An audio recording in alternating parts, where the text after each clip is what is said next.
Have you heard of Mrs. Arunima Singha, the first woman amputee to scale the Mount Everest? Mrs. Arunima Singha is the first woman amputee who scaled not Mount Everest but the highest peaks in all the 7 continents.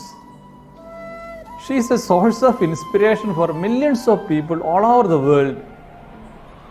Today I would like to share with you the moving, inspiring story of Mrs. Arunima Singha. Arunima was born on 20th July 1988 at Ambedkar Nagar near Lucknow. Her father was an engineer in Indian Army and her mother was a supervisor at the health department. Arunima has 2 siblings, an elder sister and a younger brother. Now as a child, Arunima loved cycling, playing football, and later on, she also found a place in women's national volleyball team. But her dream was to join paramilitary force and serve the nation. In the year 2011, she got a call letter from CISF and Arunima was extremely happy. Since there was an error mentioned in the call letter about her date of birth, she had to go to Delhi to get it corrected.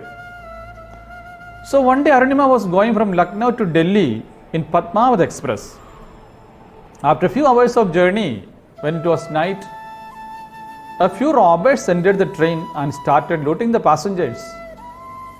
When they approached Arunima, being a sports person, she resisted. They wanted to pull her gold chain. But when Arunima resisted, the goons picked her up and threw her out of the running train. Arunima collided with an oncoming train and fell on the railway track. Before she could move, another train came and on the spot her one leg was cut off and the other one was fractured. Not only the other leg, 11 ribs were broken, 3 joints on her spine were fractured. There were deep wounds and bruises all over the body. The entire night she lay there, crying and screaming for help, but no one came to help her. After some time, rats came from the railway track and started nibbling at the flesh from her leg that was already crushed and damaged. Time went on, and in the morning a few villagers were passing by. They found her lying on the railway track. They shifted her to the village hospital and then from there to Bareilly district hospital. In the district hospital, the doctor and the pharmacist were discussing as to what to do with her because they didn't have anesthesia in the hospital and there was no one to donate blood for her. Now Arunima overheard their conversation and told the doctor, "Doctor, you see, the entire night I was suffering. I underwent this agony and excruciating pain. Now can't I bear it for some more time? Please cut off my damaged leg and save my life." Now seeing her determination and courage, the pharmacist and the doctor, they themselves donated 1 each unit of blood and performed the operation. I remember having read in an article, the hospital even lacked the basic facilities. Soon after the operation, a stray dog entered Arunima's room and started eating the amputated leg.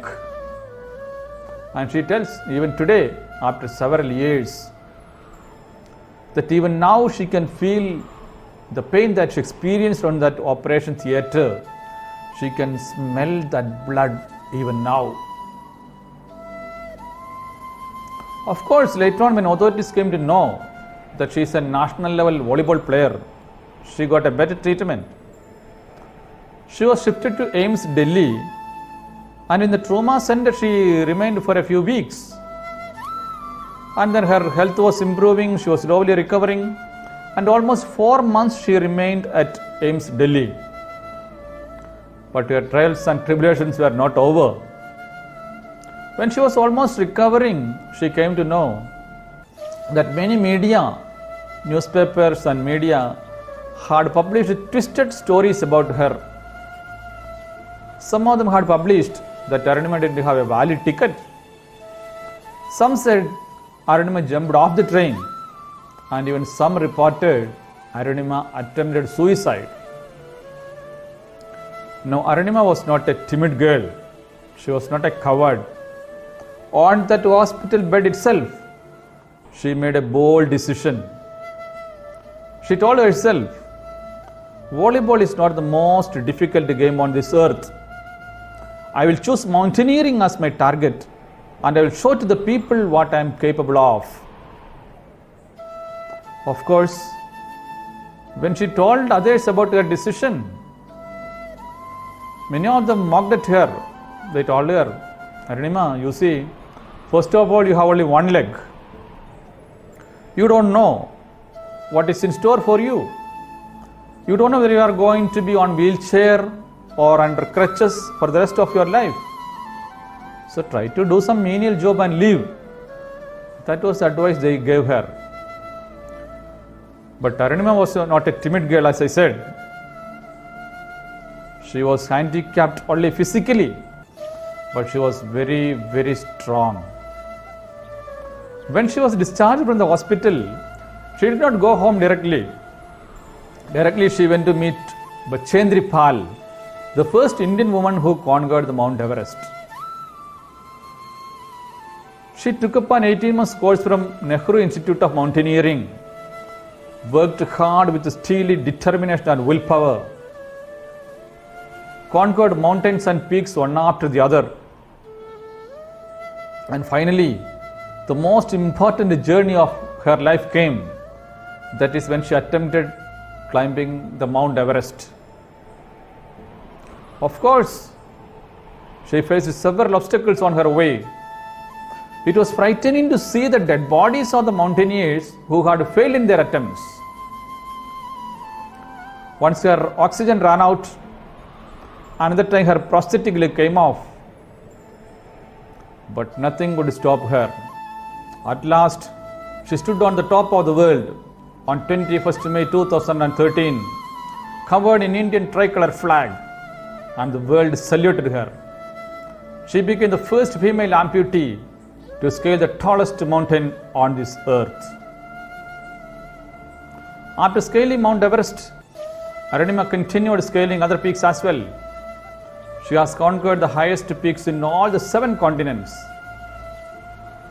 She climbed Mount Kilimanjaro in South Africa, Mount Elbrus in Russia, Mount Kosciuszko in Australia, and in 2019, she became the first female amputee to conquer Mount Vinson, the highest peak in Antarctica.